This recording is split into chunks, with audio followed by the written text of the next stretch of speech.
लोग मिलकर के भाव से प्रभु का संकीर्तन करें। इसके बाद में भगवान की दिव्यमयी कथा को सुन करके जीवन को कृतार्थ बनाएं।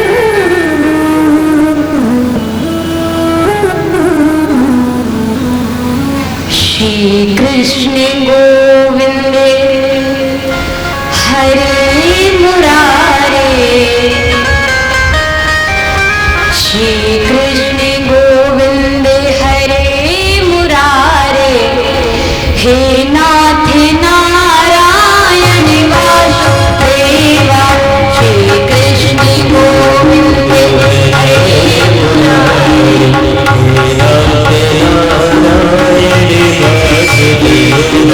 श्री कृष्ण गोविंद हरे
कारण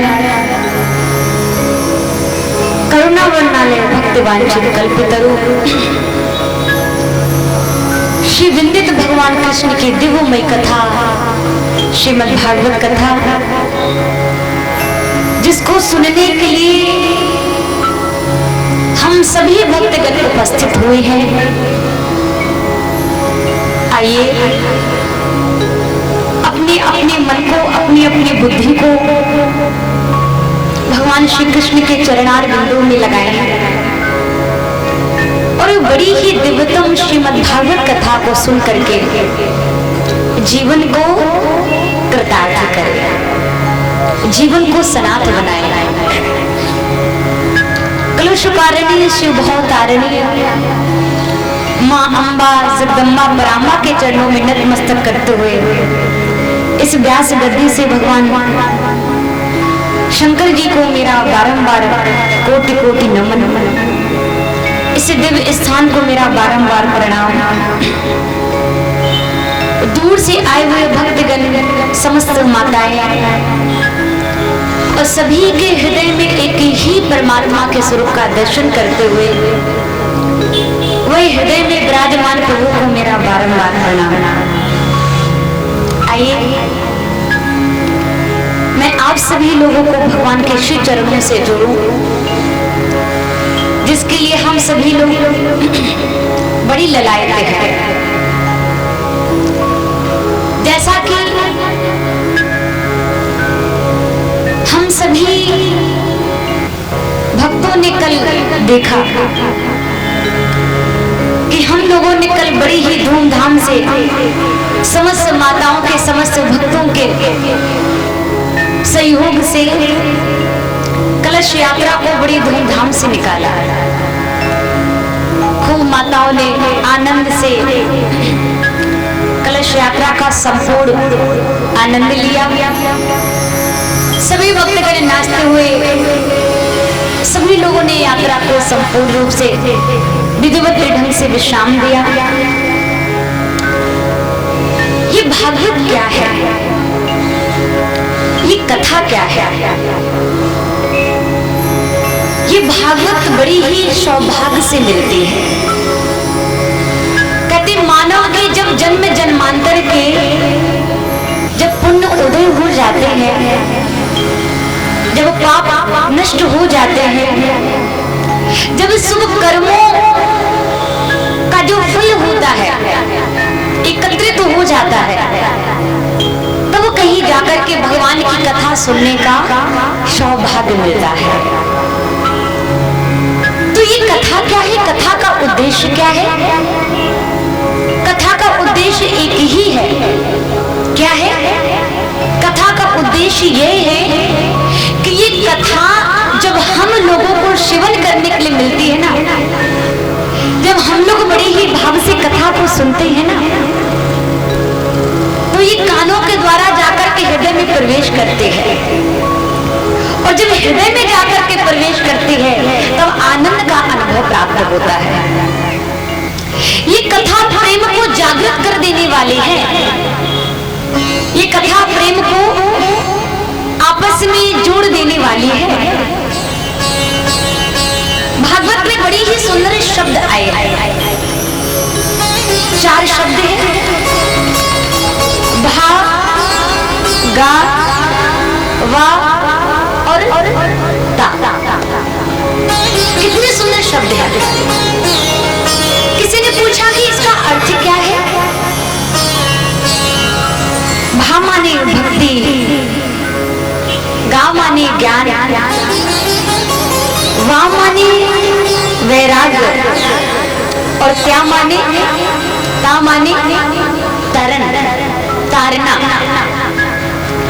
जो भक्त लोग जो भी इस कथा को बड़ी ही तन्मयता के साथ में श्रवण करते हैं, तो कहते हैं कि हम लोग देखिए कथा सुनेंगे तो भक्ति तो आएगी, है ना? भक्ति तो आएगी, लेकिन जो लोग कथा को ध्यानामग्न होकर के श्रवण करते हैं तो भक्ति तो आ ही रही है, भक्ति तो आएगी, साथ साथ में ज्ञान भी आएगा। और जो ज्ञान आएगा तो किसी ने कहा कि वैराग्य भी आएगा। आएगा क्या? तो वैराग का मिलना इतना सहज नहीं होता है। वैराग इतनी जल्दी से मिलता नहीं है। एक पल हम लोग भागवत पंडाल में बैठ लिए, हम लोगों ने थोड़ी देर कथा को भी सुन लिया।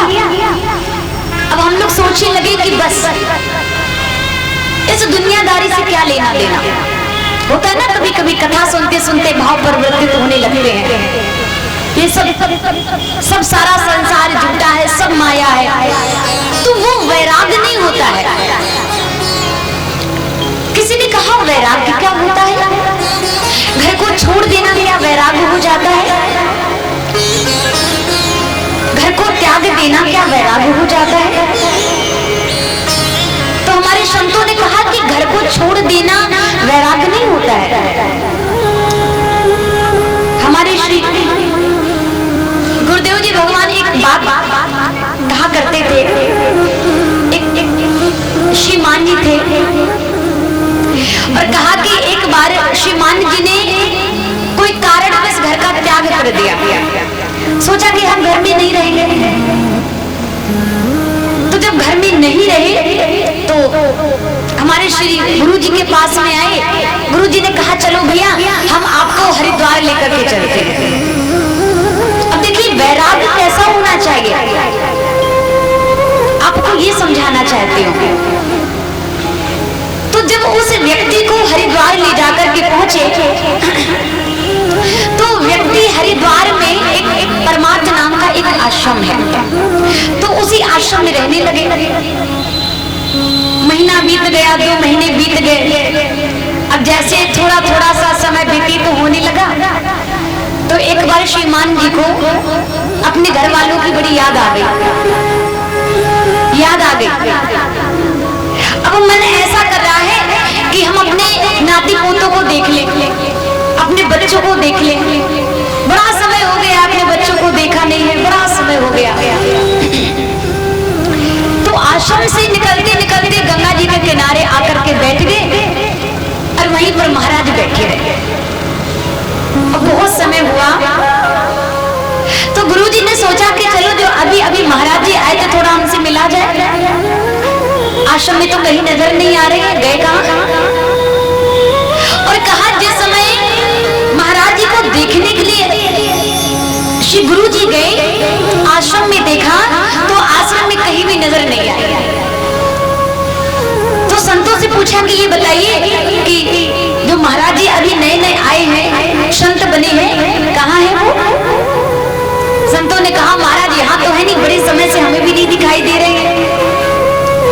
जाकर के गंगा के किनारे जब पहुंचे और जब गंगा के किनारे जाकर के देखा तो श्री गुरु जी क्या देखते हैं कि संत बैठे बैठे रो रहे हैं गंगा के किनारे। तो गुरु जी पीछे से जाकर के पहुंचे और बोले कि भैया क्या बात है, आप यहाँ गंगा के किनारे क्या कर रहे हो? अरे आपको तो मैंने आश्रम में देखा, आप तो आश्रम में बिल्कुल भी नहीं दिखाई दे रहे थे, क्या बात है यहाँ क्यों आकर के बैठ गए? श्रीमान जी ने कहा कि गुरु जी क्षमा करें, हमें कुछ दिनों से अपने घर वालों की बड़ी याद आ रही है। मैं चाहता हूँ कि एक बार मैं नाती को देख लूं। तो गुरु जी ने कहा कि नंबर दे दो, मैं बात करवा देता हूँ। श्रीमान जी ने नंबर दिया और नंबर लगा करके महाराज जी को दे दिया। कहा कि आप घर में बात कर लो, हैंड फ्री कर दिया फोन। अब जैसे ही घर में फोन लगाया तो नाती ने पूछा कि आप कौन बोल रहे हैं? महाराज जी ने अपना पूरा परिचय दिया, गुरु जी ने सारा अपना परिचय दिया और कहा कि लीजिए आप अपने बाबा जी से बात कर लीजिए। और जैसे ही नाती ने सुना कि बाबा जी से बात कर लीजिए तो वहीं से बोल दिया कि महाराज जी अकाउंट नंबर बता दो, मैं आपको यहीं से पैसे ट्रांसफर कर देता हूँ, लेकिन कृपया करके वो घर मत भेज देना। घर में आकर के बड़ा परेशान करते हैं सबको, इनको वहीं रहने दो। अब जैसे ही बाबा ने सुना संत जी को तो हंसी आ गई। गुरु जी ने कहा क्यों, अब क्या इरादा है तुम्हारा? बाबा ने कहा कि महाराज अब कोई इरादा है ही नहीं। अब तो पूरा पूरा कानों से सुन लिया।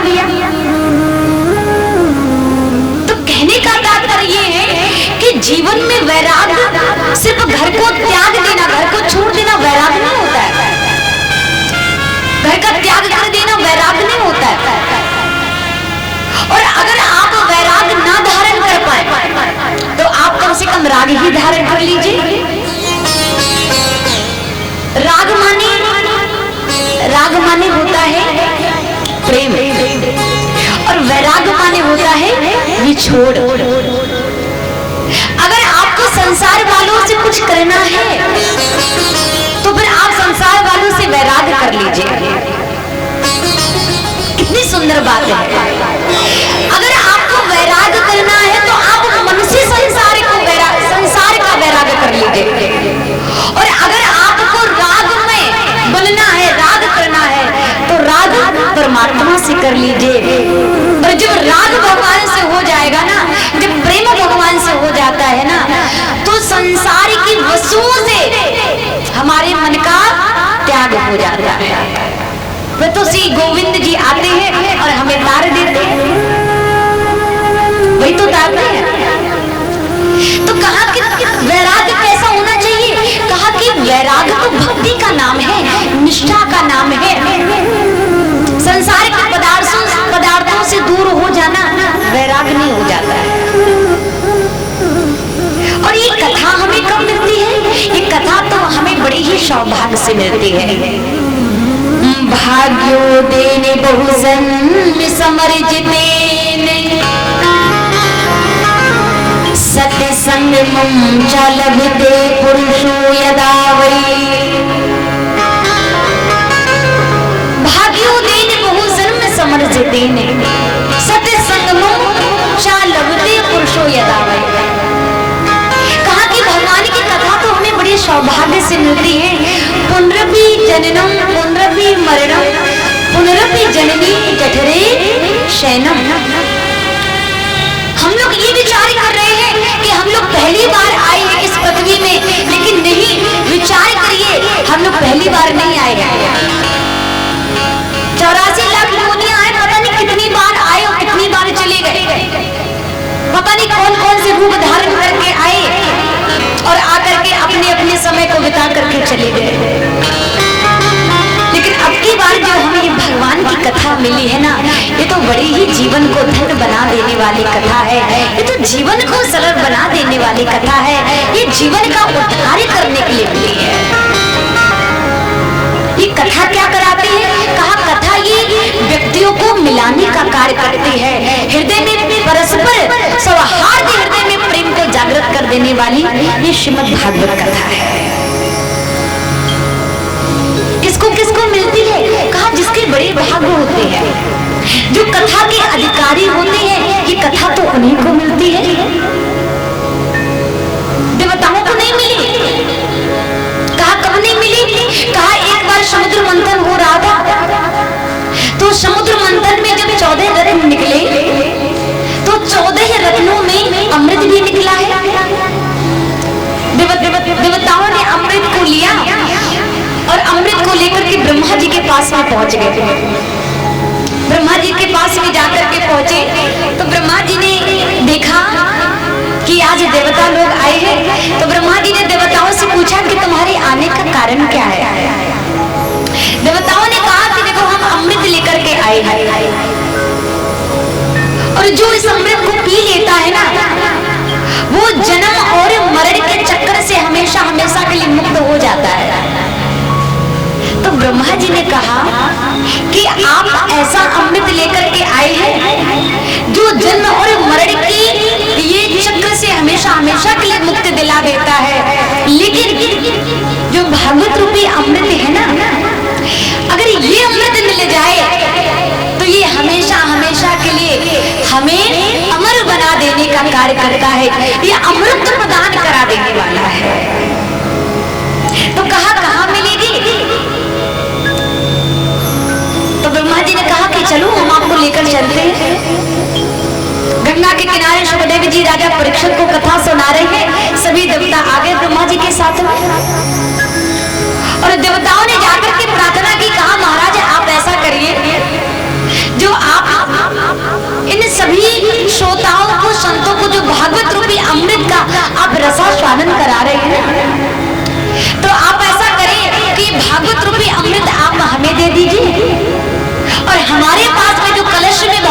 अमृत है, आप इसको ले लीजिए, आप अदला बदली कर लीजिए। एवं विनिमयी जातो राधाम प्रियताम, आप अदला बदली कर लीजिए। सुखदेव जी ने जिस समय देखा है देवताओं की तरफ, सब समझ गए। सुखदेव जी ने सोचा कि अच्छा, ये देवता बड़े अपने कार्य को बनाने में सकुशल हैं। अरे जो अमृत समुद्र मंथन में निकला और जिसको पान करने के लिए देवता और देवताओं में घोर देवासुर संग्राम हुआ, आज वही अमृत देने के लिए देवता लोग हमारे पास स्वयं चलकर आए। अरे हमने तो कोई निमंत्रण भी नहीं दिया, तो अवश्य इनमें कोई ना कोई बात तो जरूर है। देवता ऐसे तो नहीं किसी के पास आते हैं। सुखदेव जी सब समझ गए और सुखदेव जी ने देवताओं से कहा कि अरे देवताओं, आपका जो अमृत है ना कलश में, ये साधारण कांच की भांति है, और हमारा जो अमृत है भागवत रूपी अमृत, ये महामूल मणि के समान है। अगर कोई संसार में चाहे कि हम एक साधारण कांच का एक टुकड़ा दे करके मूल्यवान मणि को खरीद ले, मूल्यवान मणि को ले ले, तो बताइए क्या साधारण कांच से उस मणि की तुलना की जा सकती है? क्या कोई मणि दे सकता है? तो देवताओं को कथा का अधिकारी समझ करके वापस कर दिया। कहा कि जाइए, आप लोग हमारे भागवत रूपी अमृत के अधिकारी नहीं है, आप लोग वापस चले जाए। और विचार करें, जो भागवत रूपी अमृत देवताओं को नहीं मिला, आज वही भागवत रूपी अमृत हम लोगों को बिना ही प्रयास के आज देखिए दुर्लभ हो रहा है, सबको मिल रहा है। ये कितनी ही बड़ी सौभाग्य की बात है। खोजते खोजते जो हमें वस्तु नहीं मिलती है और वो हमें अकस्मात मिल जाए, तो उसका आनंद महाराज और भी ज्यादा बढ़ जाता है। क्योंकि जब हम कोई भी कार्य करते हैं तो बहुत समय पहले से तैयारियां करते हैं, क्यों माता? सही बात है ना? लेकिन देखिए यहाँ पर ज्यादा कुछ तैयारियां तो करनी नहीं पड़ी। भगवान की कुछ ऐसी कृपा थी, सभी लोगों को अपना अधिकारी बनाया, और भगवान भी उन्हीं को मिलते हैं जो भगवान को प्राप्त करना चाहते हैं, जो भगवान को हृदय से चाहते हैं, जो भगवान की हृदय से भक्ति करते हैं। संसार में अगर सुख देखोगे तो संसार में नहीं मिलता है, लेकिन हाँ, हमारे संतों ने कहा अगर सच्चा सुख देखना है तो कहाँ मिलेगा?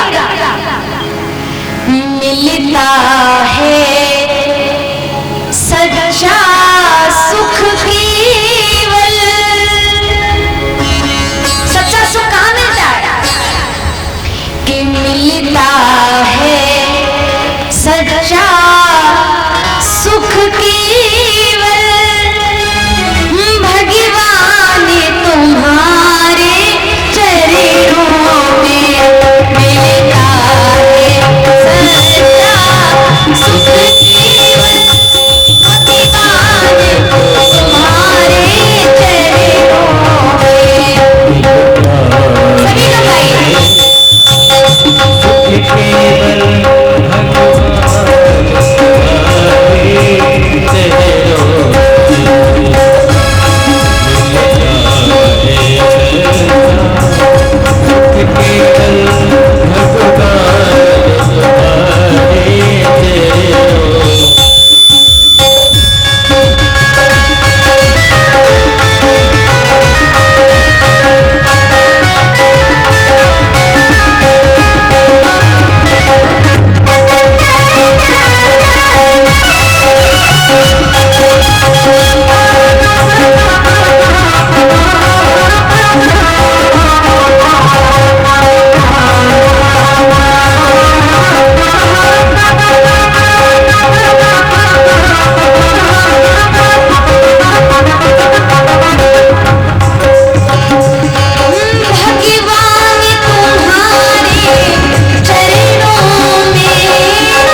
चरणों में।